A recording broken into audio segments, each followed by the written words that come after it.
Hi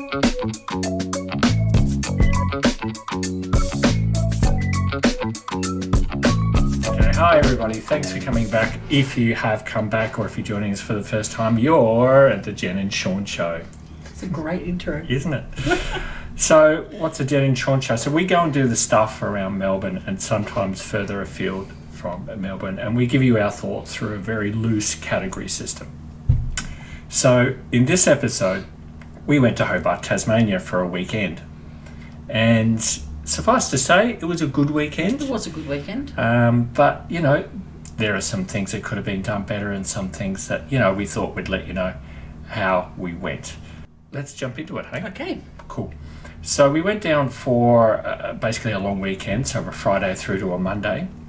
We stayed in lodgings with my parents, let's just say. Looked at Airbnb and that just wasn't an option because it was crazy expensive, but I'll jump into that in a minute.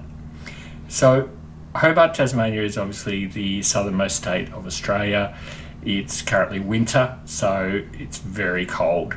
Coming from Melbourne, we're used to the cold, but this was a special level of cold down there, wasn't it? Yeah, it was a whole other factor of chill. Yeah. Yeah. We didn't really have a big plan. We only had a short period of time, but one of the days we decided to sort of pivot and went to historic Richmond. Yes. And historic Richmond is, I don't know, about 20 minutes out of about that. Hobart, I think not very far away. Everything's 20 minutes out of Hobart. Yeah, and it was unexpectedly pretty cool because you could wander the streets. There was plenty of people there, long weekend, so I guess everybody was going to Richmond. Yeah. But it had, you know, really good food, really interesting shops. Yes, antiques. Yes, op shops and that sort of thing. Quirky stuff in there though. Yeah. But we ended up going to the Richmond jail. Which was really interesting. Yeah, so if you followed some of our other podcasts, we've gone to another jail up in Melbourne. I guess we're just, you know, criminals at heart. We just like to see that. And Port Arthur. Yeah, so there's a theme running there. But you might see some photos that we'll put up about Richmond jail wandering through there. It's definitely worth a visit. It's $12 to get in, so it was next to nothing. But yeah, we wandered through there and it was quite interesting. Then we stayed for some lunch. At a really cool bakery that was in there. I forget the name, but we'll put Was it in it the just notes a Richmond bakery? Probably. I think. Yeah. Yeah. But it was a way that I could force my oldies, my fossils, out of the house and take them with us. It wasn't too far. Everyone could enjoy it. So that was a really nice pivot, I felt. Yeah. One of the other things that we sort of pivoted and went into as well, which was a bit unexpected, but I suppose a lot of people do it, Mona. And again, as soon as you say the word Mona, I have Craig McLachlan in my head. Hey, Mona! Well, but yes. I can't comment on, you know, your neighbourino days, but Mona is the Museum of New and Modern Art. No, old and new art. That's where Mona Mona supposed comes to be from. MoMA, wouldn't it? Yeah. M-O-N-A. Mona. Museum of Old and New Art. Yeah. So I read that in the gift shop. It's, if you've done museums, and most of us have as kids or you're visiting, and museums are usually really dry. It's really, nothing like that. Really sort of dull-ish. It's like an art gallery cross. I don't even know. I think it's more of an art. Oh, not even a gallery. Like a. It's arty. Yes. It's arty. Right. Yeah. There's a few historic things in there, but generally it's art. Very new stuff. Yeah. Yeah. Quirky. It's probably a museum that doesn't take itself too seriously. Oh, not at all. You know, its owner is some rich internet gambler guy. Oh, is he? Yeah, that's how he made his millions, I believe. And he decided to set up shop down there and has built this amazing evil lair inside of a partial island. Because it's mostly underground, isn't it? Yeah, and filled it with, you know, some quirkiness. Really weird sculptures, paintings, interactive stuff. Yeah, so again, we'll show some videos so you can sort of get a bit of a glimpse of it. But definitely well worth it. Like, we did that on our last day, spent a few hours down there, and that was nice. Again, only 20 minutes out of Hobart. Everything is 20 minutes. Yeah. So you got there really easy. But I really liked it. I think your mum was expecting I don't know, some sort of a shocked reaction. Everybody kind of goes, "Oh, what did you think of Mona?" But I quite enjoyed it. I thought it was good. There was a lot of different things in there, a lot of really stuff that made you think, and then other things that just didn't take itself too seriously, like that the Madonna room.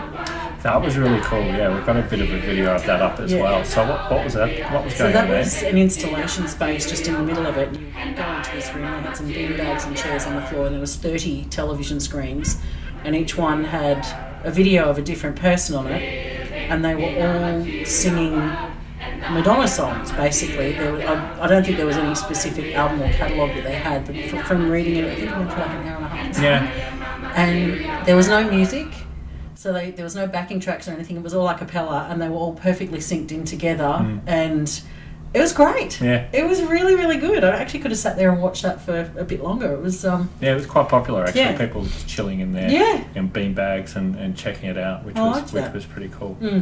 So Mona is definitely an unexpected. So, we didn't expect that to be quite so good. I've actually been there a few times, but it's always changing. They're always building new stuff. So it was pretty good. So I took teenagers with me as well. And usually they speed run stuff like this. Like they're just in and out while we sort of meander along, soaking it all up. But I think they were actually proper engaged, even though it was hard to tell. But they still managed to see some interesting things. So that was definitely pretty cool. Like Mona was probably one of the best museums that you'll go and see pretty much anywhere. I think so, which was amazing. I think scallop pies could be up there for some of the best. We did have a couple of decent coffees down there. Coffees are good. Coffees are good. They've gotten much better at it. You can find them. They're awesome. Not too expensive. No. Which was really cool. It's also the best in terms of fresh air. Oh yeah. And the water there that you're actually showering in is the water was amazing. It's like showering in bottled water, I find. Yeah. So, it's bar none, some of the best water. Forces you to go at a slower pace all round. Here, if you need to get something from the shops at, say, I don't know, 8:30, 9 o'clock at night, they're open. Yep. Not so much in Hobart. No, everything shuts down pretty much at like 7-ish, 6, 7 o'clock. 6, 7, they're the late If you don't have your stuff together then you're missing out. Yeah, I was the dipshit because I forgot all my warm jackets and had to go buy another one. So my 18-year-old has discovered nightclubs and clubs and wanted to go out. And I said, sure, if you want to go out, that sounds like a great idea. But I'm coming with you. So after getting a bit of a side eye, it was like decided we were going to go out. They'd found an emo night in the middle of Hobart. So we arrived there, went to a pub beforehand, which was nice, New Sydney Hotel, check it out, open fire, great beers, good atmosphere, which was probably where I was going to be happy if I stayed there. But no, onward we went from there to the emo night. But surprise, surprise, had great music from my era. Stop yourself without any words. It had pretty cruisy people. It wasn't all like goths and vampire bats or anything like that. It was, people were in there chilling out. They had an original PlayStation there, so I plonked myself down in front of that for a while until I was bustled off told to go sit at the bar for a bit because I was cramping someone's style because I was getting a bit too happy. A few espresso martinis later, and I was loving life. Then I got the call from my dad, my 80-year-old father, wondering where we were. So this kicked off a bit of a scurry to an Uber to get us back to our abode to calm down the old folks. And Ubers are there; they're quite helpful and available. So that's another good thing for Hobart. But I will say the nightlife there was kicking on. But if you turn a corner, it'll be completely empty and dark. So I think if you pick a good spot, you can absolutely have a good time. Settle in for the night. Totally. It's a good. You switch off. Like you relax a bit, but it's just that vibe of it that sort of slows down a couple of paces. So you just go with it. You're which is actually nice. a force to relax. Yeah, I would agree with that. Yeah, I think it's a big part of it. But my background, I grew up in Hobart, Tasmania. So don't hold that against him. I know. I spent a long time there. I go back as often as I can, but there's always something new to see and do. There's parts of Tassie I haven't seen myself, and you know, if you're showing people around, there's always something interesting. If it could be close or it could be a bit further afield. There's heaps to do. You know, you would never see it all in just a long weekend. No. Definitely worth going down. I think if you're planning it and doing it, and again, if you can get your fares right, then It's you're one of certainly those. getting the best out of it. I think it's a must see. You have It to do is. it at some point. No, I 100% agree. I think it's also one of the best places in terms of scenery.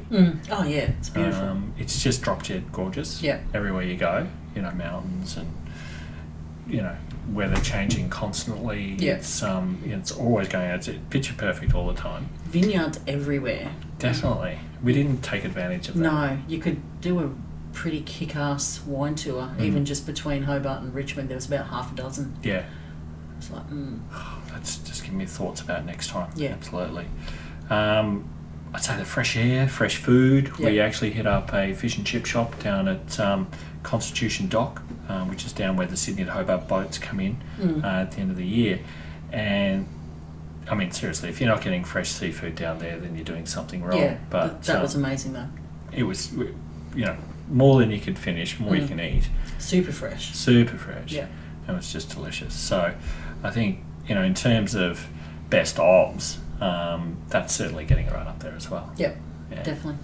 But yeah, look, overall, I feel like it was a really good trip. Yeah, And certainly enjoyed if it. you're from Melbourne, or if you're from anywhere else in Australia or visiting, then it's probably a must do. Yeah, I think so. But you know, everyone talks about Cradle Mountains. I feel like we should Launceston, probably go up there. West go and see Coast. Launceston, yeah. East Coast. Yeah, There's actually a fair bit to do. yeah. Yeah. Awesome. All right. Well, thanks again for tuning in. We'll give you another slice of what Jen and Sean think of our next adventure. And if you would like and subscribe, that would be terrific. And we'll talk to you later. Bye. See ya.